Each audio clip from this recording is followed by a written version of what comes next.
சோசலிச இந்திய குடியரசு என்று சொல்லுகின்ற ஒரு வாசகம் இருக்கிறது.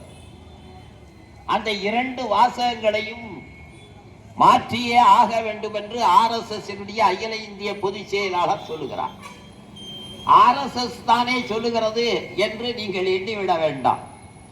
அசாம் மாநிலத்தினுடைய முதலமைச்சர் சர்மா சொல்லுகிறார், மதசார்பற்ற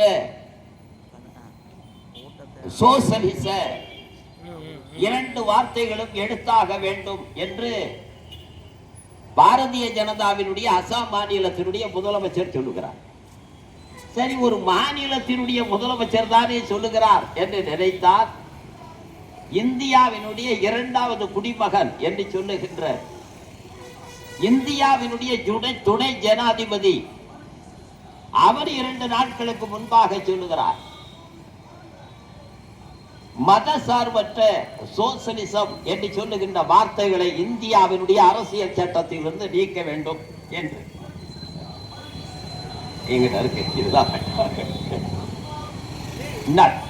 நண்பர்களே, திருச்செங்கோடிலே இருக்கின்ற பெருமக்கள் ஒன்றை நினைத்து பார்க்க வேண்டும்.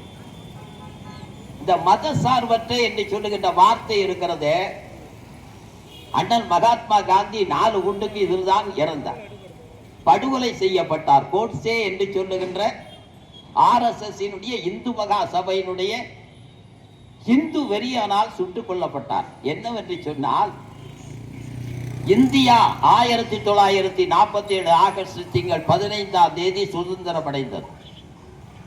அதற்கு முதல் நாள் பாகிஸ்தான் விடுதலை அடைந்தது. மரியாதைக்குரிய தலைவர் சின்னா அவர்கள் பாகிஸ்தானை இஸ்லாமிய நாடு என்று அறிவித்தார். உடனடியாக உலகம் முழுவதும் இருக்கின்ற பத்திரிகை நிருபர்கள் நம்முடைய அண்ணல் மகாத்மா காந்தியை சந்தித்தார்.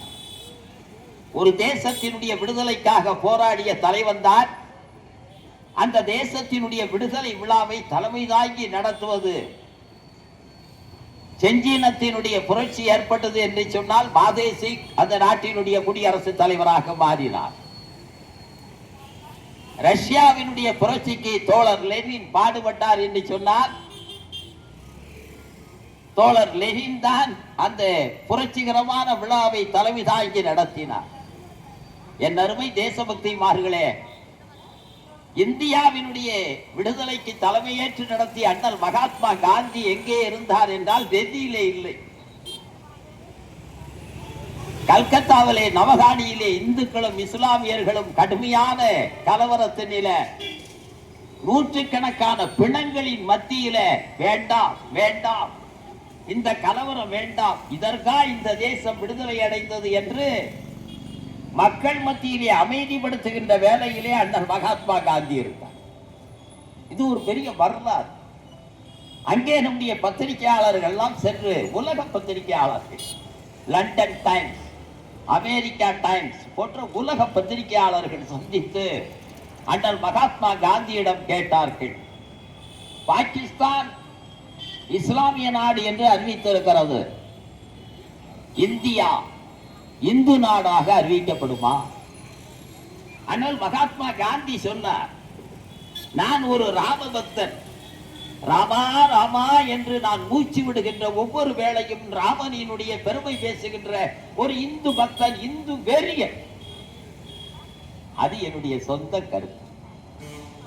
அரசாங்கத்திற்கு மதம் கிடையாது.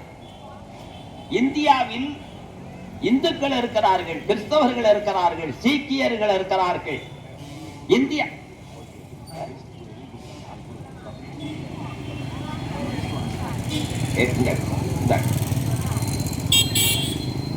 இந்தியாவில் இந்துக்கள் இருக்கிறார்கள், கிறிஸ்தவர்கள் இருக்கிறார்கள், இஸ்லாமியர் இருக்கிறார்கள், பௌத்தர்கள் இருக்கிறார்கள், சைனியர்கள் இருக்கிறார்கள், சைனீஸ் மதத்தை சார்ந்தவர்கள், சீக்கியர்கள் இருக்கிறார்கள்.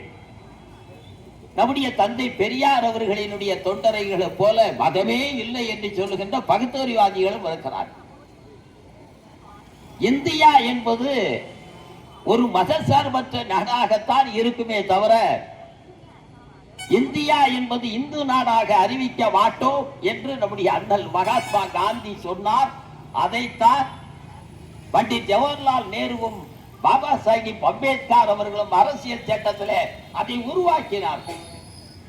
அதனுடைய விளைவுதான் இந்து நாடாக இந்தியாவை அறிவிக்கவில்லை என்ற காரணத்தினால்தான் இந்த பண்டார வார்த்தைகள் அதிகமாகிறது. இந்த இந்து வெறியர்கள் கோட்சே என்று சொல்லுகின்ற சனாதனவாதியினுடைய ஒட்டு உருவமான கோட்சே அண்ணல் மகாத்மா காந்தி அவர்களை 4 துப்பாக்கி குண்டுகளுக்கு இரையாக்கினார். இந்தியாவினுடைய முதல் தீவிரவாதி இந்த தேசத்தில் கோட்சே. கோட்சேயினுடைய வழிவந்தவர்கள் தான் இந்த தேசத்தில் இன்றைக்கு நரேந்திர மோடியாக, அமித்ஷாவாக, அண்ணாமலையாக, பாரதிய ஜனதாவாக. நண்பர்களே,